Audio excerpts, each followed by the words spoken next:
Ang kwentong ito ay hango sa totoong buhay. Mula ito sa isa nating kabayan na itago na lamang natin sa pangalang Banjo.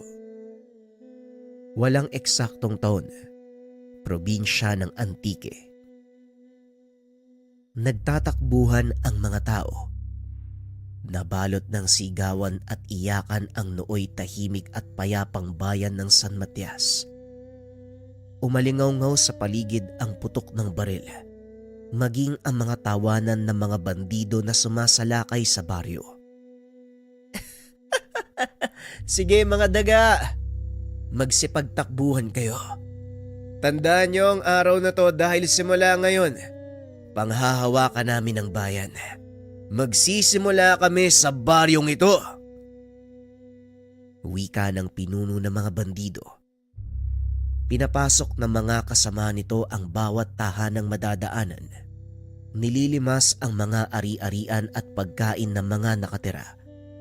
Kung sino mang manlaban, walang awang pinapatay ng mga tulisan. Pakiusap, tigilan mo na. Huwag mong idamay ang mga paslit. Wala silang kinalaman sa gusto niyong mangyari. Pagmamakaawa ng matanda na nagsisilbing pinuno ng baryo.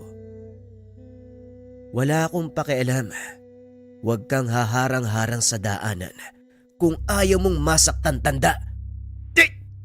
Aray ko, sinong may gawa nun? Wika ng pinuno ng mga bandido. Nagulat ito nang biglang may tumamang bato sa kanyang ulo. Mukhang nagkamali ka ng pinasok na lugar. Kung ako sa'yo, ititigil ko na ang kaibangan mo habang may oras ka ba? Lumingon ang pinuno ng mga tulisan. Nakita ang matipunong lalaki na may puting buhok. Nakapiring ang mga mata na tila may kapansanan sa paningin. Arturo, pakiusap. Huwag ka nang makisali dito. Tama ang matanda. Oy bulag, ano ka ba? Sawa ka na ba sa buhay mo? Hindi ko siya inaawat dahil naaawa ko sa kanya. Inaawat ko ang taong ito dahil hindi mo alam kung ano mangyayari sa inyo kung sakaling patulan niya kayo. Ano? Anong sinabi mo? Yang bulag na yan, ano bang Hindi na ituloy ng binata ang sasabihin. Biglang napunta si Saturno sa kanyang harapan. Ulitin ko, itigil mo na ang kalokohang ito kung ayaw mong mapahamak. Huwag mong sayangin ang buhay mo sa walang kwentang gawain. May oras ka pa para magbago. Umalis na kayo ng mga kasama mo. Pag-isipan mong mabuti ang sinabi ko. Hindi makakilos ang binatang tulisan. Nagulat ito sa bilis ng pangyayari. Hindi niya lubos maisip na ganon kabilis kumilos ang isang bulag na kagaya ni Saturno. Mga kasama, itigil niyo na yan. Umalis na tayo dito. Wika ng binatang tulisan. Nagsipag-alisan ang mga bandido at habang papalayo, kinausap siya ng isa sa mga kasama. Bakit ka ba nagpasyang itigil ang pananalakay, Banjo? Alam mong wala nang makakain ng pangkat at malayo pa ang susunod na baryo. Siguradong makakapaghanda sila dahil sa nangyari dito. Sinayang mo yung pagkakataon eh. Wika ni Tano, kanang kamay ni Banjo. Nagkamali tayo ng baryong pinasok. Kung hindi mo napapansin, ang taong nakausap ko kanina, merong kakaiba sa kanya eh. Hindi ko lang matukoy pero alam kong hindi siya ang taong nais mong kalabanin. Wika ni Banjo. Ngunit umalma si Tano dahil desperado na ito. Wala nang makain ang kanilang pangkat at may ilan pa silang kasamang sugatan mula sa nakaraang laban. Ang sabihin mo natatakot ka lang. Umiral na naman ang daga sa dibdib mo. Mga kasama, sinong gustong sumama sa akin? Babalikan natin ang baryo. Kung gusto niyong makaligtas at patuloy na mabuhay, sumama kayo sa akin. Halina kayo! Hindi kita hayaang dalin sa kapamakan na mga kasama natin. Hindi mo alam ang papasukin mo, Tano. Sisiguraduhin ko sa iyong mapapahamak lang kayo. Sadyang matigas ang ulo ni Tano. Sumama din ang ilan sa mga kasama nila pabalik sa baryo. Kung hindi mo kayang pamunuan ng grupong ito, maaari ka na magbitaw sa posisyon. Walang pipigil sa'yo. Hindi ka namin sisisihin sa magiging pasya mo. Kahit papano, magkakaibigan pa din tayo, Banjo. Pilit pa ring pinipigilan ni Banjo ang kanang kamay. Ngunit sadyang matigas ang ulo nito. Dahil na rin sa matinding pagnanais na mabigyan ng sapat na makakain ang kanilang pangkat at magamot ang mga sugatan.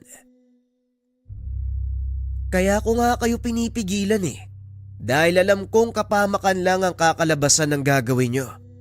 Pakiusap, Tano. Makinig kayo. Hindi nagpapigil si Tano at ang ilan sa mga kasama. Muli nilang binalikan ang baryo. Sinabihan ni Banjo ang ilan sa mga kasama na manatili sa kinaroroonan. Matapos ay sinundan nito ang kaibigan. Dire-diretsyong sumugod ang pangkat ni Tano sa noon nagluluksang mga taga-baryo. Pinagbasdan nitong mabuti ang taong tinatawag nilang Saturno. Napapikit na lang si Banjo nang makita kung paanong namatay ang mga kasama. Sa isang iglap, hindi nito nakitang gumalaw si Saturno sa kinakatayuan. Inangat lang nito ang hawak na bastong gawa sa kahoy at nang muling ibaba, isa-isang nagbagsakan ang mga bandido kasama si Tano. Binalaan na kita, Tano, pero hindi ka nakinig. Matapos makita ang kaganapan, tuluyang nawalan ng pag-asa ang binata. Nagpa siya itong sumuko at tumingi ng tulong sa mga taga-baryo. Kinausap nito ang mga kasama at sumang-ayon ang mga ito. Nang ikwento niya ang nangyari kay Tano. Matapos makuha ang panig ng mga natitirang bandido, naglakad ang mga ito papasok sa baryo. Nakataas ang mga kamay. Huminto sila sa hangganan at isa-isang inilapag ang mga sandata. Naparito kami para sumuko at humingi ng tulong sa inyo. Sugatan ng ilan sa aking mga kasama. Hindi pa kami kumakain ng ilang araw. Bagaman malaking kahihiyan para sa kanya ang ginagawa, nilunok niya ito para sa mga kasama. Ang lakas ng loob niyong humingi ng tulong matapos niyong patayin ang mga kababaryo namin. Ang bagay sa inyo, patawan ng parusang kamatayan. Sandali lang, Tatang. Hayaan niyo siyang magpaliwanag. Alam kong may matinding dahilan kung bakit nila ginawa ang pananalakay. Ikaw, binata, magsalita ka. Una sa lahat, nais ko magpakilala. Ang pangalan ko ay Banjo. At bago ko magkwento, nais kong humingi ng tawad sa nangyari. Tatanggapin ko ang parusa. Handa akong tubusin ang kasalanan ng aking mga kasama. Ngunit ipapakiusap ko na tulungan niyo mga sugatan. Mamaya natin pag-usapan ng parusa. Sa ngayon, papasukin niyo sa baryo mga sugatan nang maasikaso sila ng aming mga manggagamot. Napaluhod si Banjo sa harapan nito. Walang humpay na nagpasalamat. Maraming salamat sa iyo, Manong. Sa oras na magamot ang mga kasama ko, handa akong tanggapin ang parusang igagawad niyo. Gaya ng sinabi ko, mamaya natin pag-usapan ang tungkol dyan.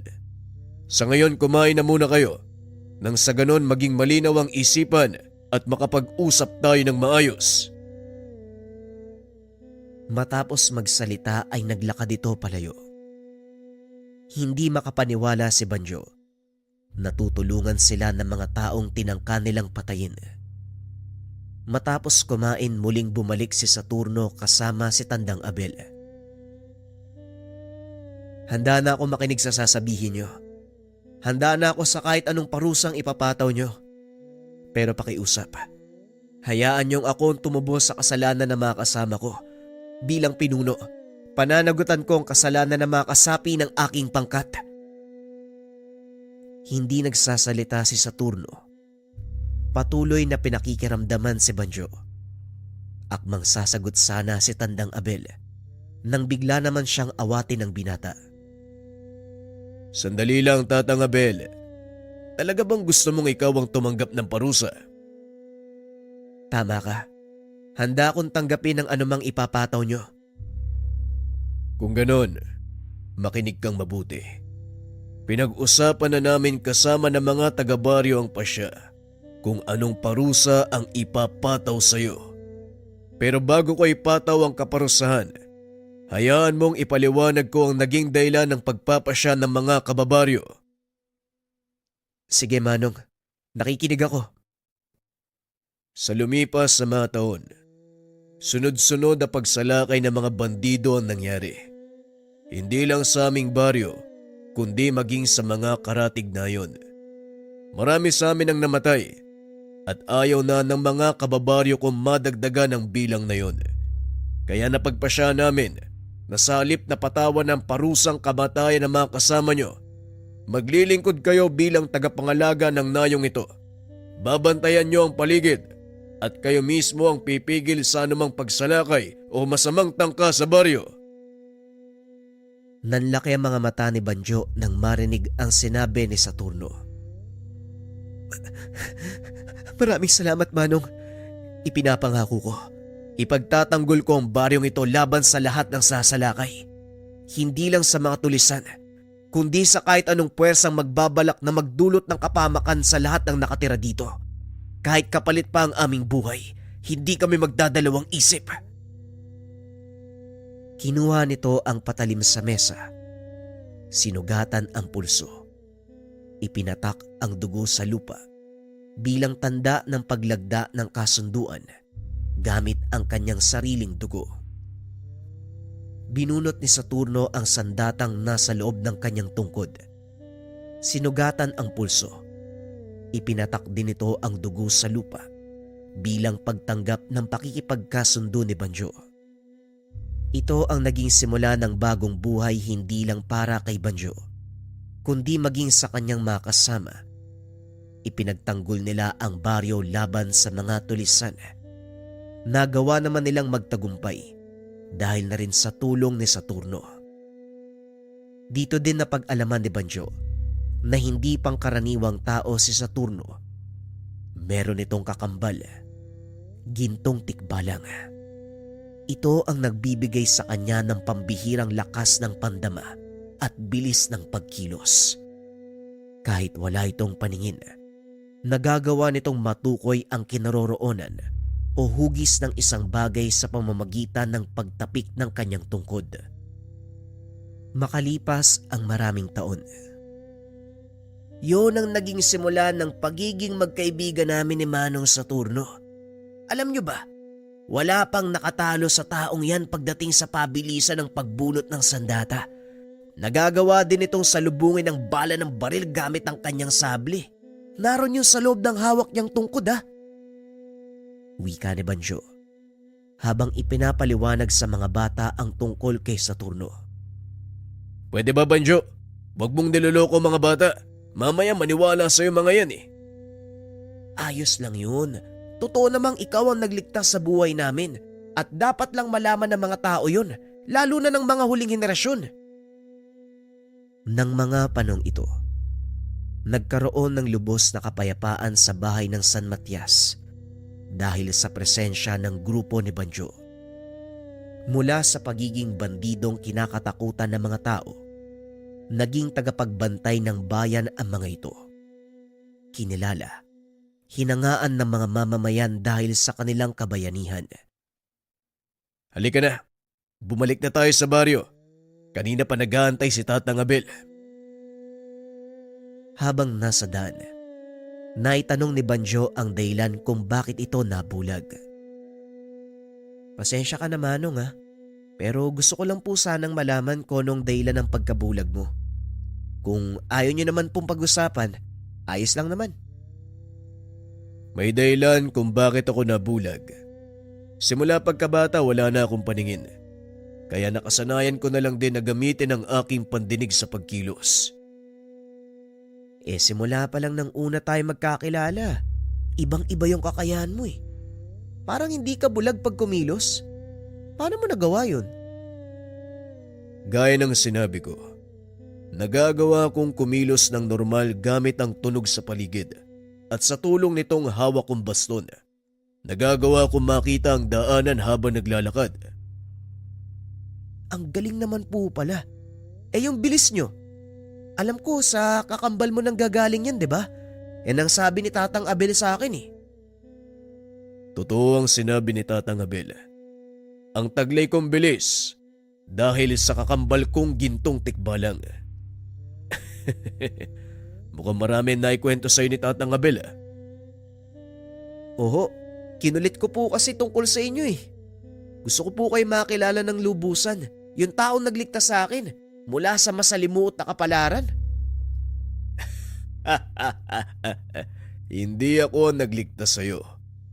Ikaw ang nagpasya na sumuko sa akin ang araw na yon. Kaya ikaw mismo ang nagbigay ng daan para magkaroon ka ng panibagong buhay. Masaya ako dahil maganda ang kinalabasan ng naging desisyon mo. 5 taon na ang nakakaraan simula nang makilala nito si Banjo. Isang binatang nabulagan ng maling paniniwala. Desperado na sa buhay. Alam ni Saturno ng mga sandaling iyon na hindi para kay Banjo ang ganong kapalaran, kaya binigyan niya ito ng pagkakataon. Hindi pinagsisiyan ni Saturno ang desisyon dahil naging maayos na kapitan ng mga sundalong nagbabantay sa buong bayan si Banjo. At ang mga kasama nitong bandido, formal na itinalaga ng kanilang pamahalaan bilang mga konstableng nangangalaga ng kapayapaan. Ilang sandali pa, narating ng 2 ang kubo ni Tatang Abel. Ilang buwan nang hindi nadadalaw ni Saturno at Banjo ang matanda dahil abala ang mga ito sa pag-aayos ng bagong tatag na konstabularyo ng bayan. Pagpasok ng tahanan, laking gulat ng mga ito dahil nakita nila ang matanda na nakaiga sa kanyang silid. Anong nangyayari, Banjo? Nasaan si Tatang Abel? Bakit hindi ka nagsasalita? Wika ni Saturno. May kakayahang makaramdam ng enerhiya ng buhay ang Ginoo. Kaya ito nagtanong kay Banjo dahil hindi niya maramdaman ang enerhiya ng matanda. Nandyan lang sa higaan si Tatang Abel. Nagpapahinga. Halika Manong, maupo ka sa tabi ng kama. Naupo si Saturno. Hinawakan ang kamay ng matanda. Huminga ito ng malalim dahil naramdaman niya na unti-unti nang nauupos ang buhay ng matanda.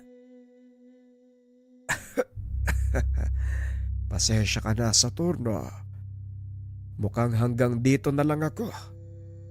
Gayunpaman, wala akong pinagsisisihan sa naging buhay ko.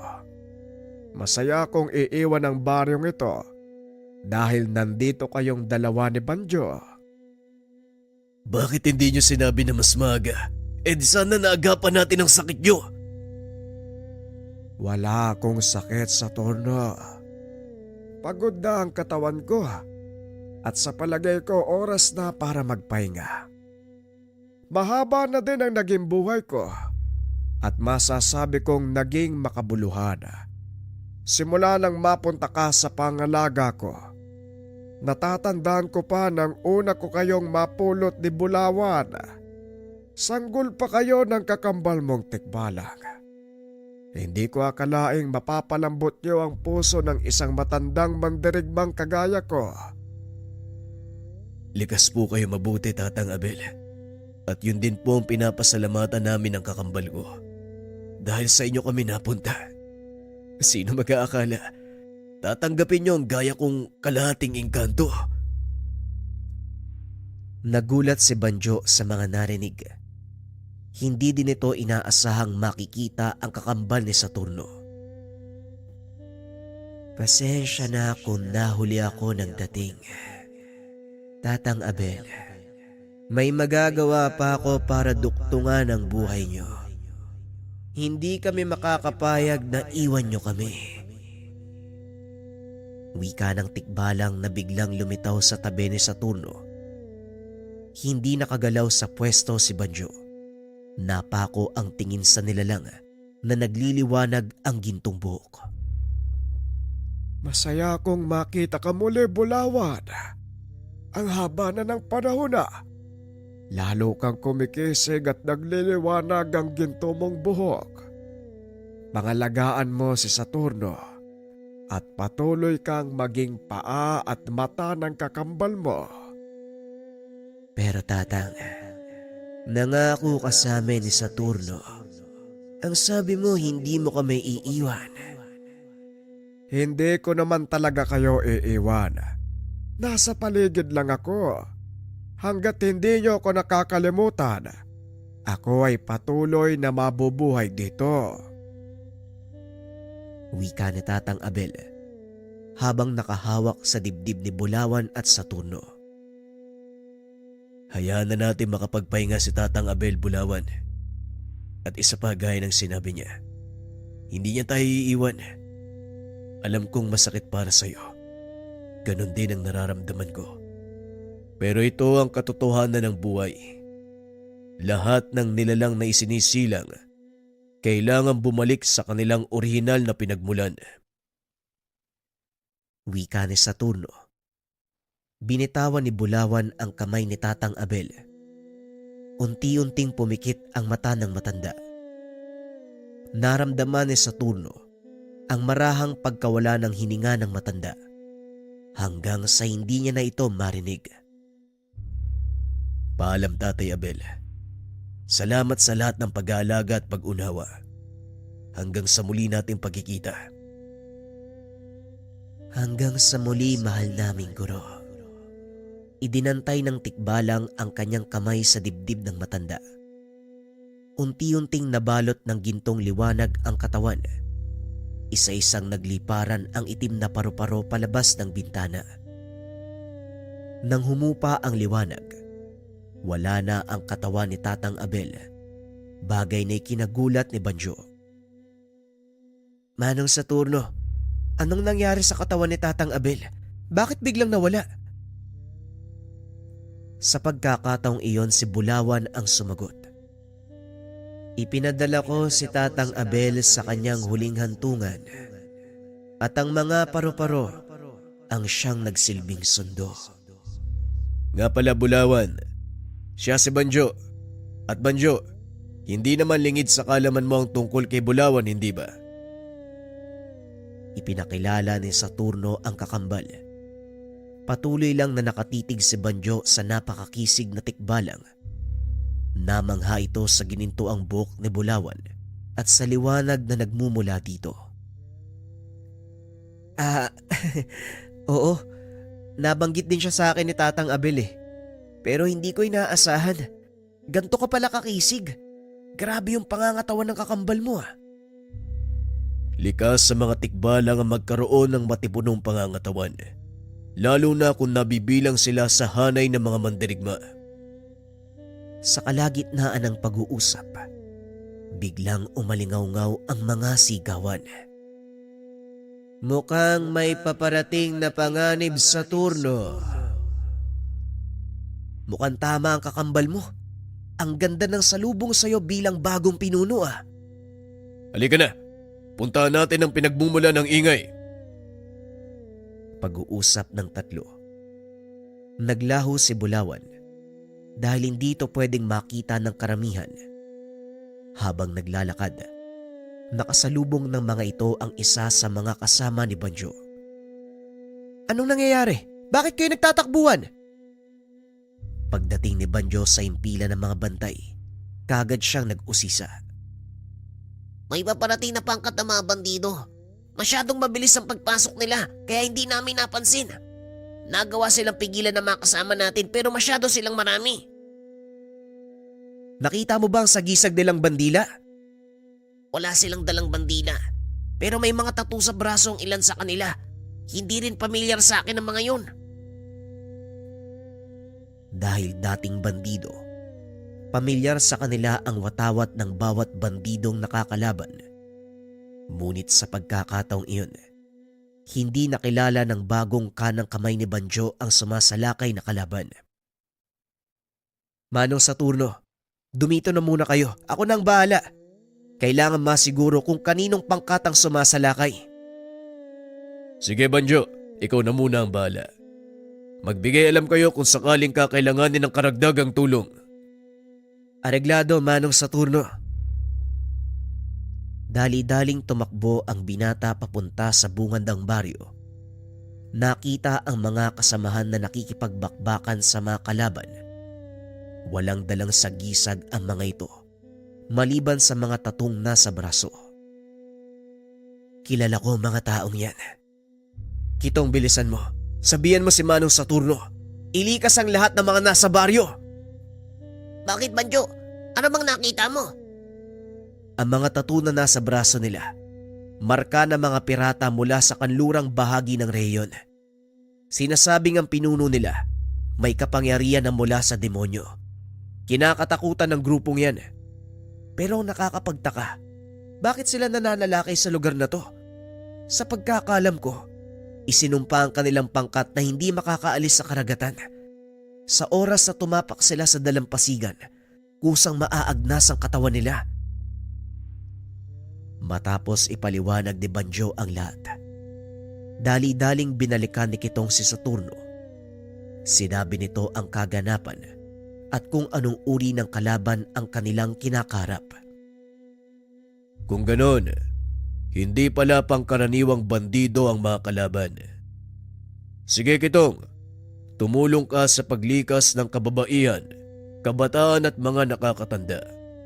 Siguraduhin mo na makakarating sila sa ligtas na lugar. Malinaw po, Manong. Paano po kayo? Ako na ang bahala. Kailangan kong tulungan si Banjo. Huwag mo kong alalahanin, Kitong. Tumuloy sa paglakad si Kitong upang sundin ang utos nito. Samantalang si Saturno ay nagpaiwan. Ano sa palagay mo ang dahilan kung bakit nandito ang mga piratang natundan? Kilala ko ang pinuno nila, Bulawan. Hayok sa kapangyarihan ng taong yun. Handa niyang gawin ang lahat para matanggal ang sumpa na makataw sa kanya. Isa lang ang pakay nila sa bayan ng San Matias. Alam kong batid mo kung ano ito. Oo, Saturno. Alam na alam ko ang pakay nila. Kailangan silang pigilan dahil kung hindi, maraming bayan ang madadamay. Hindi lang pigilan. Kailangan ng wakasan ang kanilang kaibangan. Halika na, Bulawan. Hindi kakayanin ni Banjo ang kanilang puwersa dahil malaki ang posibilidad na isang buong armada ang sumasalakay sa isla. Huli na para protektahan ang dalampasigan, pero maaari pa natin silang pigilan na makatungtong sa kabisera. Yun ang gagawin natin. Kakailanganin ko ang bilis mo. Hindi mo na kailangang sabihin yan, Saturno. Ipakita mo sa mga pirata kung sino ka. Pag-uusap ng dalawa. Habang nagmamadaling pumunta sa hangganan ng kabisera, malayo pa lang natanaw na ng mga ito ang malaking puwersa ng mga kalabang papasok sa sentro ng bayan. Kinuha ni Saturno ang kanyang tungkod. Marahang naglakad para salubungin ang mga kalaban. Nagulat ang mga ito nang makita si Saturno. Huminto ang Ginoo sa harapan ng mga pirata at nagtanong, Magandang araw sa inyo. Maaari ko bang malaman kung ano ang sadya nyo sa bayang ito? Nagbulungan ang mga pirata. Wala silang ideya kung sino ang taong nakatayo sa harapan. Umalis ka sa dadaanan namin kung ayaw mong mamatay ng wala sa oras. Pasensya na, pero hindi ko hahayaang makapasok kayo sa kabisera. Nagtawanan ang mga pirata. Kinakapa ni Saturno ang daanan gamit ang kanyang tungkod. Ano naman sa tingin mo magagawa ng isang bulag na kagaya mo? Mga kasama, gusto yata nito ng sakit ng katawan. O sige, pagbigyan niyo! Wika ng isa sa mga pirata. Sinugod ng mga ito si Saturno, ngunit nilampasan lang sila ng Ginoo. Laking gulat na mga kasama nang biglang magbagsakan ang mga piratang sumasalakay. Gumuhit ng linya sa lupa si Saturno at nagsalita. Subukan niyong lumampas sa guhit nang malaman niyo kung ano ang magagawa ko. Hindi nakinig ang mga pirata. Sinugod ng mga ito si Saturno. Gaya ng mga nauna ay nagsipagbagsakan lang din ang mga ito. Matapos talunin ang pangkat na sumalakay sa kabisera, naglakad si Saturno papunta sa dalampasigan. Sinalubong naman ito ang mga piratang nakadaong doon. Mukhang tama nga ang hinala natin, Saturno. Isang armada ng mga piratang sumugod. Hulaan mo kung sino ang namumuno sa kanila. Kilala ko ang armadang ito. Alam ko ang dahilan kung bakit sila sumugod. Ako ang pumatay sa nauna lang pinuno Bulawan, si Diosdado. At bilang paghihiganti, muling tinipon ng mga kapatid ni Alberto ang kanilang mga puwersa. Sa pamamagitan ng malakas na pang-amoy, nakilala niya ang pangkat ng mga pirata. Sa pagkakaalala ko, sila ang kauna-unahang grupo na nakalaban at tinalo natin noon. Mahabang panahon nang nakakalipas, hindi pa rin nila nakakalimutan. Maya-maya ay narating nila ang dalampasigan. Doon nakita ni Bulawan ang isang lalaki, nakaupo sa natumbang puno. Sa wakas nakita din tayo. Alam mo bang matagal kong inasam ang pagkakataong to? Wika ng lalaki. Tumayo ito. Dinampot ang kanyang sibat na nakasandal sa puno. Hindi pa rin ba malinaw sa iyo ang lahat, Alberto? Namatay si Diosdado dahil sa kahangalan. Huwag mo na sanang tularan ang ginawa ng kapatid mo. Hindi ganun kadaling kalimutan ang ginawa mo. Pinatay mo ang kaisa-isang tao na kinilala kong kaanak. Hindi ko nagawang magiganti noon dahil wala akong kakayahan na talunin ang isang kagaya mo. Mabuti na lang, nakilala ko ang isang ermitanyo na nagbigay sa akin ng pag-asa. Itinuro niya sa akin kung paano magkaroon ng kapangyarihang pantayan ng isang kagaya mo. Pantayan. Sa palagay ko, hindi kailanman mangyayari ang sinasabi mo. Likas ang kakayahan ko, Alberto. Walang sino mang pantas o ermitanyo ang maaaring makapantay sa kapangyarihan ng isang bathala. Lingid sa kaalaman nito na naroon si Banjo. Kitang-kita kung paanong nagbago ng anyo ang Ginoo. Kasabay ang pagpapakita ng isang ginintuang tikbalang. Napatras ang mga kalaban ng masilayan ang kakaibang anyo ni Saturno at Bulawan. Nagliliwanag ang mga mata ng Ginoo. Punong-puno ng mga nagbabagang letra ang balat at tila nagliliyab na ginto ang buhok. Samantalang ang kakambal na si Bulawan, nasa anyong itim na kabayo, may gintong buhok. Naglalabas ng liwanag ang bawat hibla. Hindi makapaniwala si Alberto dahil siya mismo ang nakasaksi sa nilalang na kumitil sa buhay ng kanyang nakakatandang kapatid. Totoo nga ang sinabi ni Diosdado. Ikaw nga si Saturno Oro, ang bathala ng liwanag. Binigyan kita ng pagkakataon nang hayaan kitang mabuhay noon. Pero anong ginawa mo? Bumalik ka pa sa bayang ito para magiganti. Sa tingin mo, papalampasin ko pa ang kasalanang ginawa mo? Wala akong pakialam kung sino ka o kung ano pa ang kakayahan mo. Kung nung una, nagawa mong talunin ng kapatid ko, pasensya na, pero hindi yun mangyayari ngayon. Itinaas nito ang kanang kamay. Naglabasan sa tubig ang mga nilalang na nahahawig sa syokoy. Mga katao, hindi ba sinumpa kayo ng mga nilalang na ito Paanong nasa panig niyo sila ngayon? Si Diosdado lang ang apektado ng sumpa at nang mamatay siya, lumaya ang aming armada. Kaya kahit papano, nagpapasalamat pa din ako sa iyo, Saturno. Samantala, sa hindi kalayuan patuloy na pinapanood ni Banjo ang nangyayari. Daan-daan ang bilang ng mga kalaban. Maliban pa dito, may kakayahang gumamit ng kapangyarihan mula sa kadiliman ang ilan sa kanilang mga kasama. Nanatiling nakatayo si Saturno at Bulawan sa gitna ng napakaraming kalaban. Isang maling galaw lang, siguradong magiging mitya ng malaking gulo. Unti-unting lumalapit ang mga kalabang nilalang. Itinapik ni Saturno ang hawak niyang baston sa lupa. Laking gulat ng mga pirata nang biglang magbagsakan ang mga katao. Nagkandaputol ang katawan ng mga ito. Nagtataka si Banjo kung ano ang ginawa ni Saturno. Hindi nito nakitang kumilos ang dalawa. Tanging pagtapik lang ng baston ang ginawa ng Ginoo.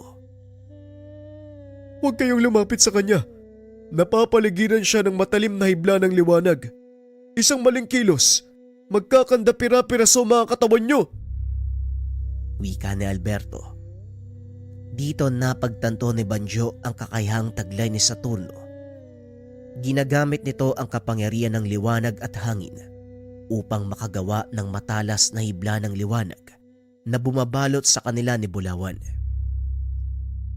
Uulitin ko, Alberto. Umalis na kayo hanggat kaya ko pang pigilan ang pagkalat ng mga hibla ng liwanag. Ikaw din, Banjo. Lumayo ka dito hanggat makakaya mo. Nagulat si Banjo dahil nalaman ni Saturno na naroon siya sa lugar. Nagtatago lamang sa kung saan. Hindi kita maaaring iwanan sa ganitong kalagayan.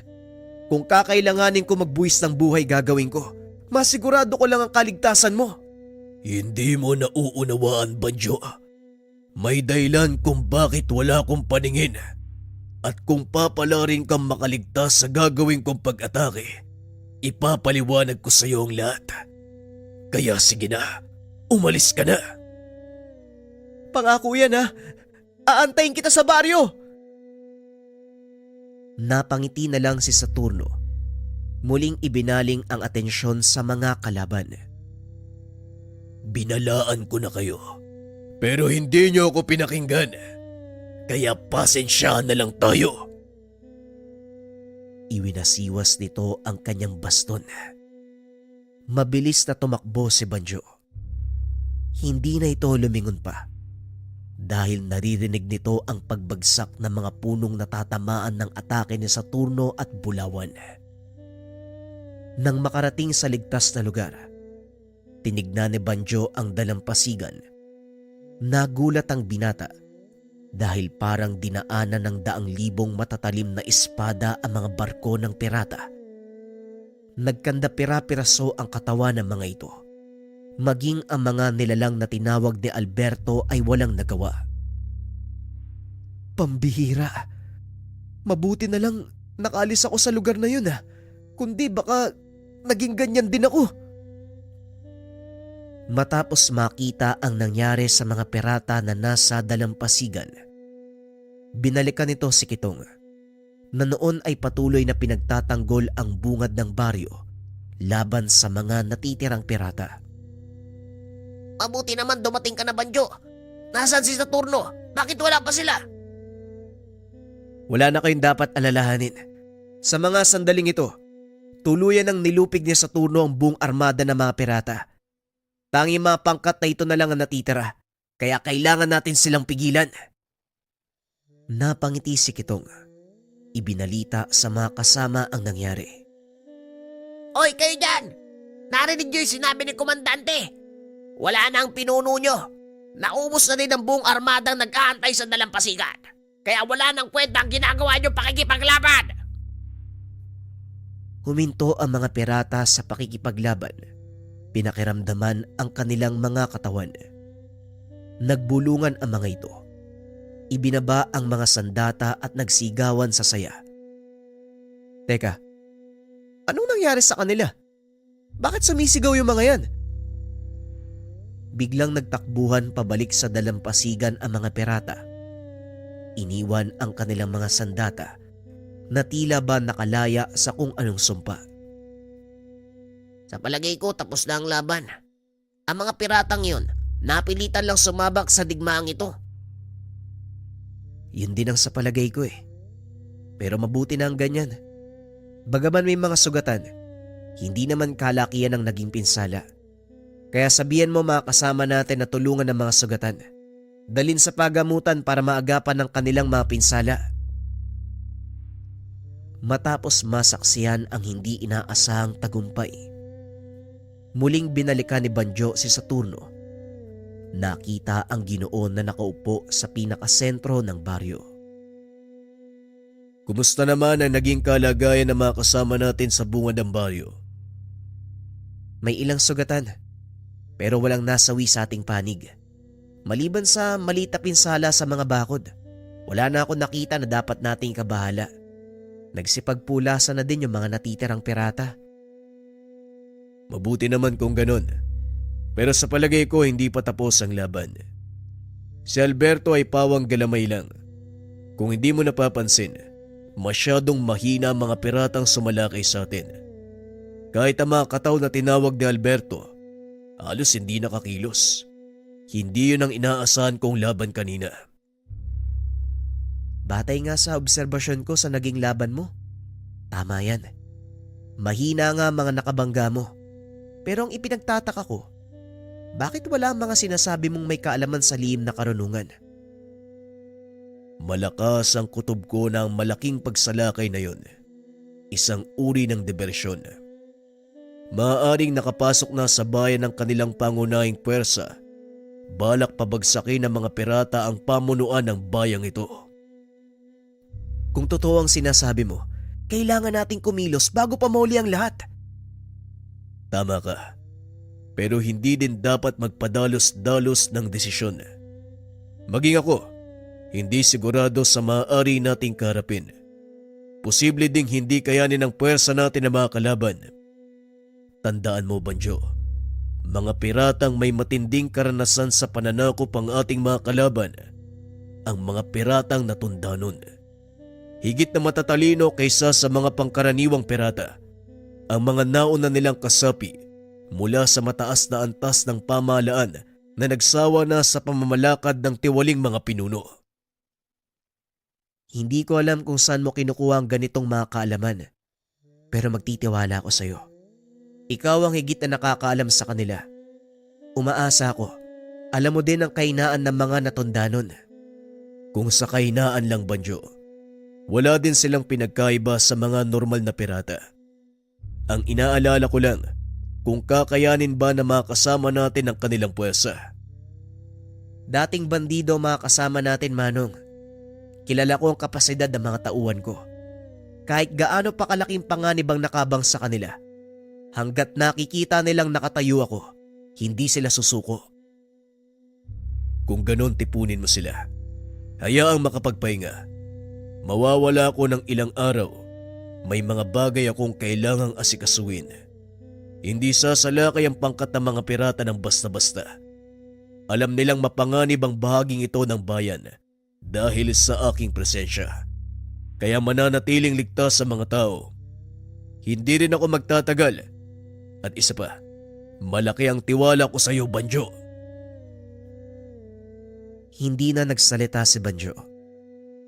Matapos ang pag-uusap na yon, umalis si Saturno.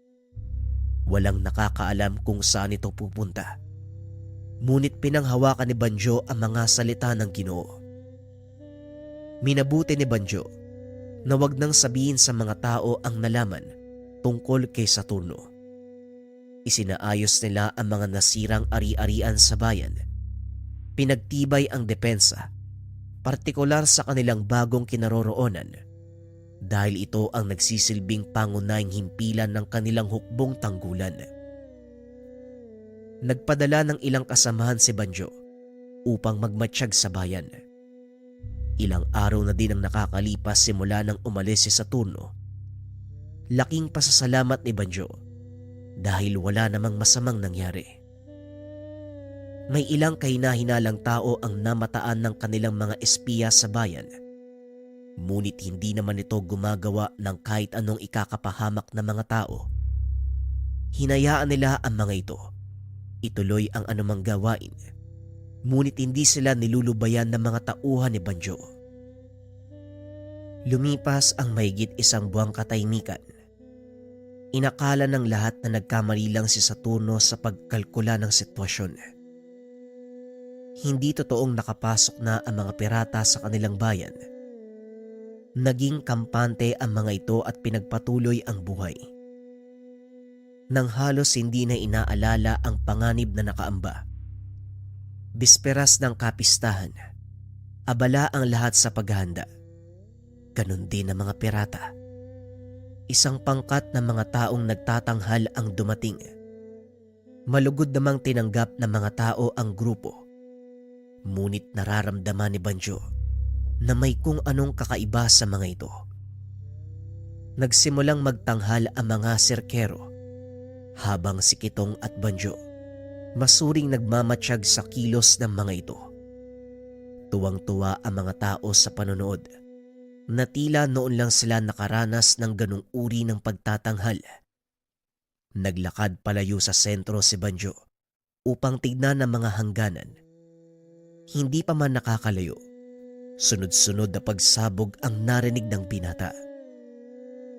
Nagulat si Banjo. Nanlaki mga mata nang makitang natutupok na ang kabisera. Umalingaw-ngaw sa paligid ang sigawan at putok na mga kanyon. Inikot ni Banjo ang tingin sa paligid. Nakita ang malalaking kanyon na nakatalaga sa mga bangin. Nakapalibot ito sa buong bayan. Nagsimula na silang sumala kay Banjo. Wala pa rin si Saturno. Anong gagawin natin? Tipunin na mga kasama. Maganda kayo. Gaganti tayo. Hindi ko hahayaang bumagsak ang bayang ito. Dadaan muna sila sa bangkay ko. Dali-dali namang kumilos si Kitong. Pinatunog nito ang hudyat para sa mga kasamang nakatalaga sa hangganan ng bayan.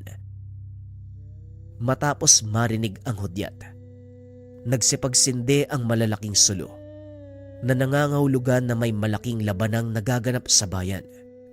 Samantala, lingid sa kalaman ni Banjo, paparating na si Saturno kasama ang ilan sa mga mandirigmang katutubo.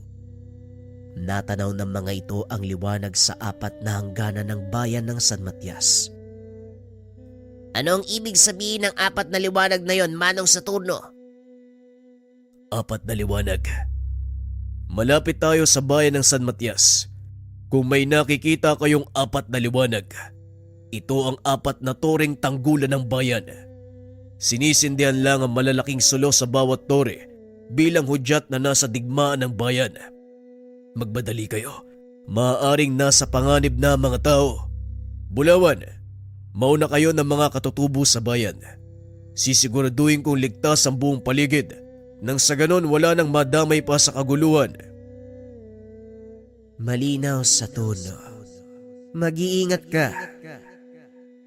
Mabilis na tumakbo ang pangkat na binubuo ng isang tikbalang at 6 na mahuhusay na mandirigmang katutubo. Kagaya ni Bulawan, nagtataglay din ng bilis ang mga ito. Sumailalim sila sa pagsasanay ni Saturno at taglay ng mga katutubo ang 6 na mutya na nagkakalob sa may tangan ng kakaibang bilis at lakas. Gaya ng mutya ng kidlat, mutya ng hangin, mutya ng gintong buhok ng tikbalang, bertud ng kayughangin, balahibo ng magindara, at ang pinakakinakatakutan ng lahat, ang hawak ni Dulaka, ang bertud de Saturno. Ito ang pinagtuunan ng pansin ni Saturno. Nagbigay siya ng tulong sa pamamagitan ng pagsugo ng mga taong may sapat na kakayahan. Ito ang papel ng 6 na mandirigmang katutubo. Sinanay ni Saturno ang mga ito bilang paghahanda sa mga pangyayaring kagayang nagaganap sa bayan ng San Matias.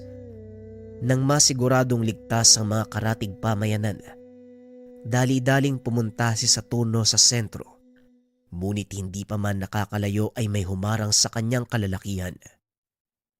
Umalis kayo sa dadaanan ko kung ayaw niyong samain. Anong ginagawa ng isang bulag na kagaya mo?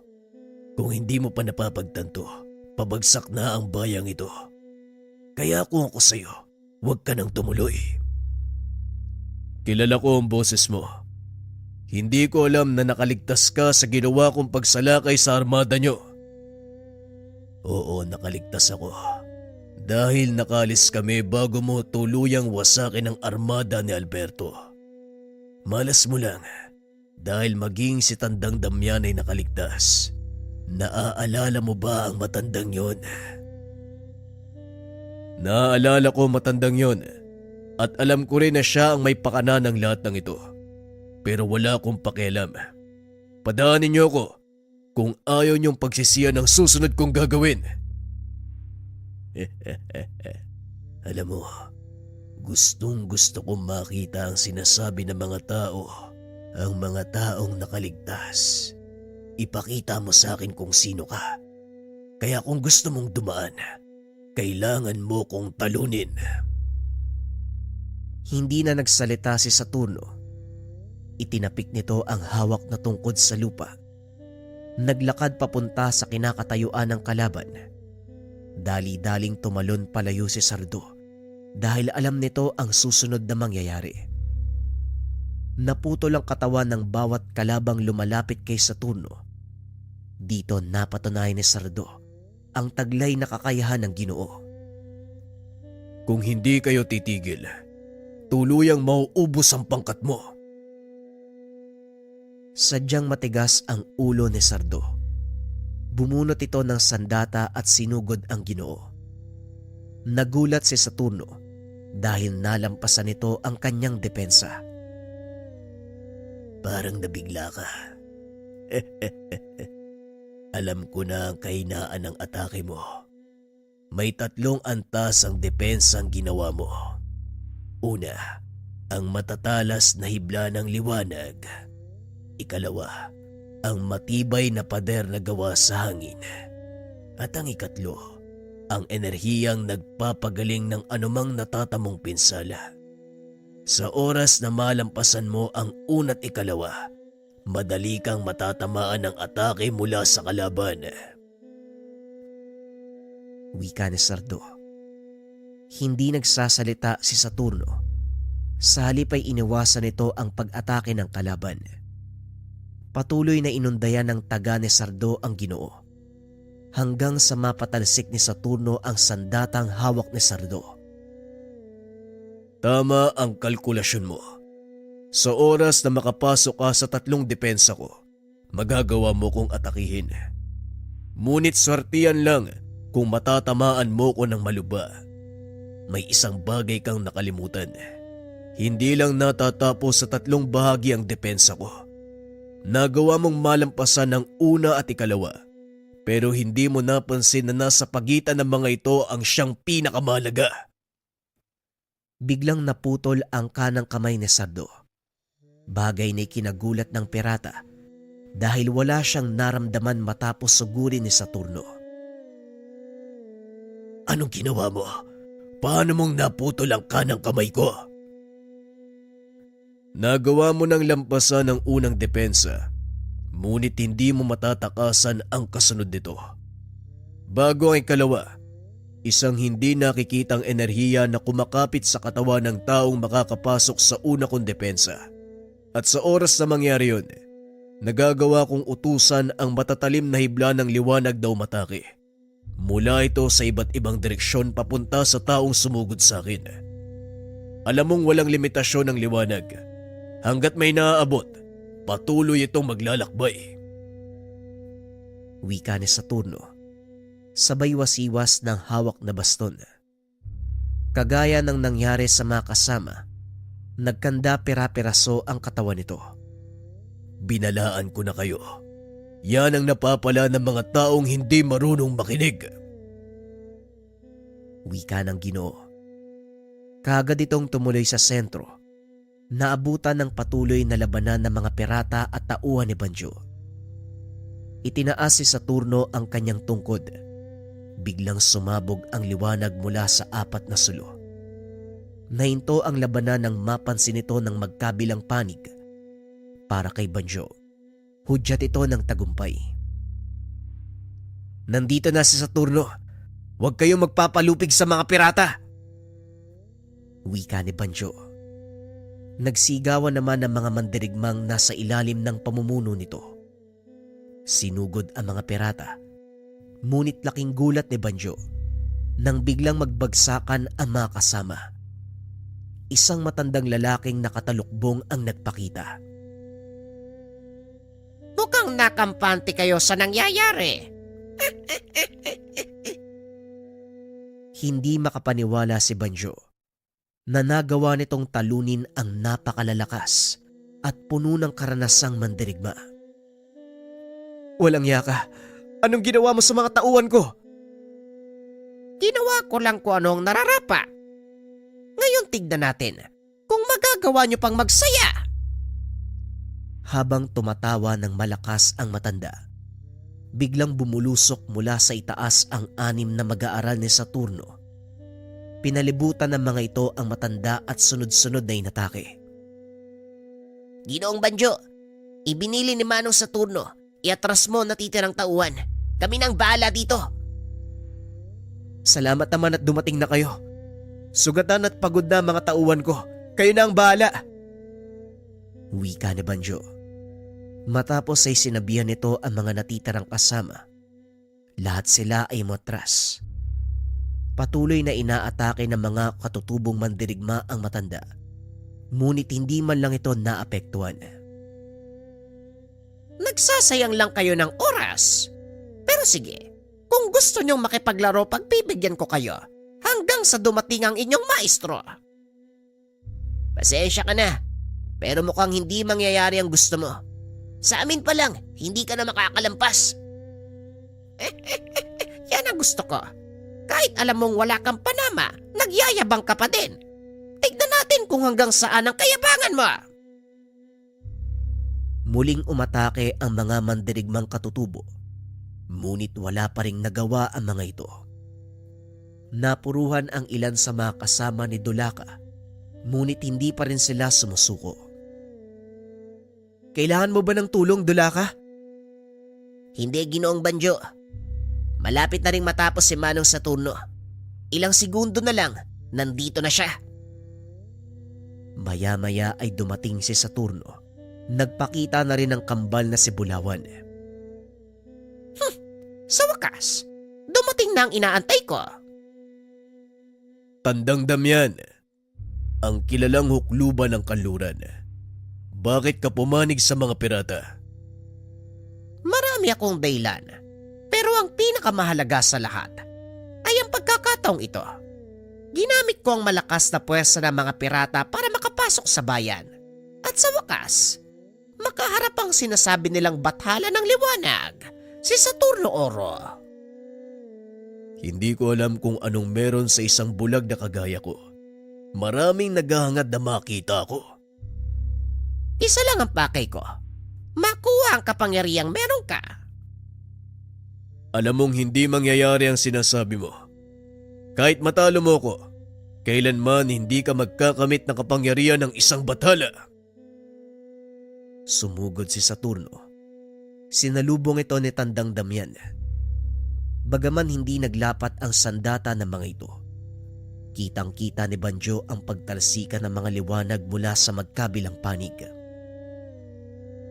Nasasaksiyan mo ngayon ang labanan ng dalawang nilalang na napagkalooban ng pambihirang kapangyarihan mula sa langit. Isang hukluban at isang taong may kakambal na bathaluman. Wika ni Dulaka. Bawat ataking binibitawan ng magkabilang panig ay dumadagongdong. Yumayanig sa buong paligid. Halos magkapantay ang lakas ng mga ito. Ngunit nakakalamang pa rin si Damian dahil sa kapansanan ni Saturno. Mukhang hanggang dyan ka lang talaga. Matagal ko nang sinasabi sa'yo na walang mararating ang isang bulag na kagaya mo. Laking gulat nito nang biglang lumitaw si Bulawan at sinuntok ang mukha ng matanda.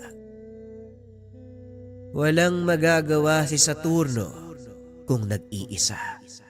Kaso nga lang kasama niya ako eh. At kailanman, hindi ko iiwan ang kapatid ko. Nawala sa isipan ni Tandang Damian ang kakambal nitong si Bulawan, ang totoong bathaluma ng liwanag. May dahilan kung bakit wala akong paningin. At yun ay para hindi ako mabulag ng liwanag ng aking kakambal. Hindi pangkaraniwang liwanag ang taglay ni Bulawan. Ang makakakita nito, nasusunog ang kaluluwa o hindi kaya naman, nagkakanda pira-piraso ang bahagi ng katawan. Maswerte ka. Nagawa mong lumapit sa akin nang hindi nagkakanda gutay-gutay ang katawan mo. Huwag na nating patagalin ang laban. Tama ka. Wawakasan natin ang labang ito. Masyado ng maraming naperwisyo dahil sa ambisyon ng taong yan. Pag-uusap ng dalawa. Biglang hinawakan ni Dulaka ang ulo ni Banjo. Isinubsob ito sa lupa. Pasensya na, Ginoong Banjo. Pero kailangan ko tong gawin dahil maaaring mawala ang paningin mo kung makikita mo ang liwanag mula kay Bulawan. Hinawakan ni Bulawan ang balikat ni Saturno. Nagpakawala ng nakakasilaw na liwanag. Nilikop nito ang kabuuan ng baryo. Lahat ng mga nakakita ng liwanag, mapakakampi o kalaban ay naapektuhan. Lalo na si Tandang Damian. Hindi na nito nagawa pang umalis sa kinakatayuan o kahit pa sumigaw. Ilang minutong nakalipas, tuluyang humupa ang liwanag. Nakita ni Banjo ang pinsalang dinulot nito. May mga nabuhay, ngunit wala ng paningin. At ang ilan, naggutay-gutay ang katawan. Hindi makapaniwala si Banjo na ganito ang pinsala na maaaring idulot ng kapangyarihan ng kambal na bathaluman. Matapos ang laban, itinipon ni Banjo ang mga kasama. Ang ilan ay nasawi sa laban. Ang ilan naman ay pinalad na nakaligtas. Nagawa ding ibalik ni Saturno at Bulawan ang paningin ng mga ito. Malaking pinsala ang naidulot ng pananalakay ng mga pirata, pero nagawa itong pigilan nila Saturno at ng mga matatapang na mandirigma na nag-alay ng buhay upang mailigtas ang buong bayan ng San Matias. Sa kabila ng dilubyong dumaan, nagawang bumangon ng mga taga-baryo. Patunay lang na walang makakabuwag sa isang bayang nagtutulungan. Sa pagdaan ng mga taon, marami pang pagsubok ang pinagdaanan ng bayan ng San Matias. Mas malakas, mas malala kaysa sa mga nauna, ngunit nagagawang malampasan. Hindi nagpatinag ang mga taong bayan dahil sa pag-asang dala ni Banjo at Saturno. Makalipas ang ilang buwan, nagpasya si Saturno na magpaalam. Hindi ito nagbigay ng eksaktong dahilan. Iniwan nito ang pamumuno at pagtatanggol ng bayan kay Banjo. Hindi naman naging mahirap para sa binata ang pamumuno dahil na din sa paggabay ni Saturno. Bago pa man lumisan ang Ginoo, itinuro nito ang lahat ng dapat gawin kay Banjo. Sa tulong ng mga nakakatanda, naisakatuparan ni Banjo ang mga tungkulin bilang alkalde. Misay nagap, hindi nito inakalang magkakaroon siya ng posisyon sa isang lugar na minsan niyang inatake. Ilang dekada ang nagdaan, hindi na nagpakita si Saturno at Bulawan. May ilang nakapagsabi na tuluyan nitong tumawid sa kabilang mundo. Ngunit may ilan ding nagsasabi na nasa paligid pa rin ang kambal na bathaluman at patuloy silang binabantayan.